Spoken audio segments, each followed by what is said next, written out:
Tnad Soil and Water Conservation Division nong Po Ribhoi District mentakasngi Artarik Yayong kalayo ban Pynkut no Ïaka watershed yatra and outreach campaign under Pradhan Mantri Krishi Sinchai Yojana Watershed Development Component Haribhoi District.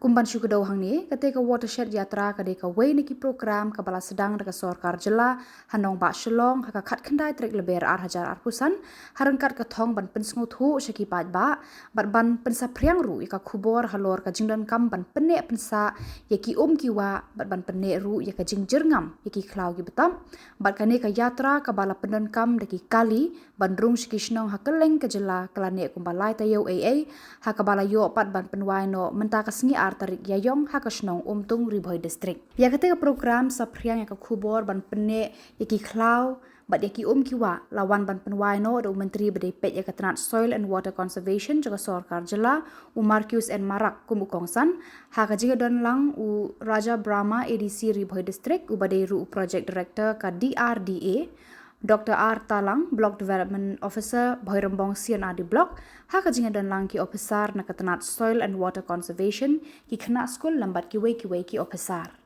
Haka tega sngi Menteri Khuborjylla badai pet yaka Soil and Water Conservation, harangkat ADC, ka Ribhoi, Raja Brahma, layo ban plipat ba yaka Pradhan Mantri Krishi Sinchai Yojana, BMKSY, Watershed Development Component 2.0, Umket Watershed WDC 2 hakabala sa khilang ru de Jingialap jagi shnong bapher ki bahap hapo Umket Watershed.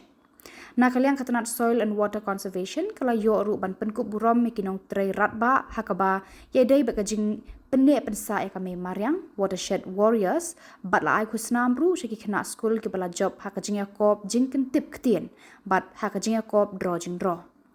Bat haka tega sngi la Pynkut pat eka program daga jinga shimpenta bantung din. You today as we mark the culmination of Watershed Yatra, a remarkable journey that began on 19th of March in Shillong and concludes today here in Umtung, Ribhoi District. This Yatra has been an extraordinary initiative, one that has not only traversed across the districts but has also united communities in the shared commitment to water conservation, sustainable land management and environmental stewardship. I was privileged to have had the opportunity to attend the Yatra program in North Garo Hills District, East Garo Hills District and West Garo Hills District, and today here in Ribhoi District. Through my participation, I have witnessed firsthand the impact of this initiative, how it has created awareness, encouraged active participation. Component. This yatra is not just a symbolic movement, it is a call to each one of us to take responsibility for our land, water and forests, our most precious resources. PMKSY WDC is a mission that aims to restore degraded lands, improve water security and enhance agricultural productivity.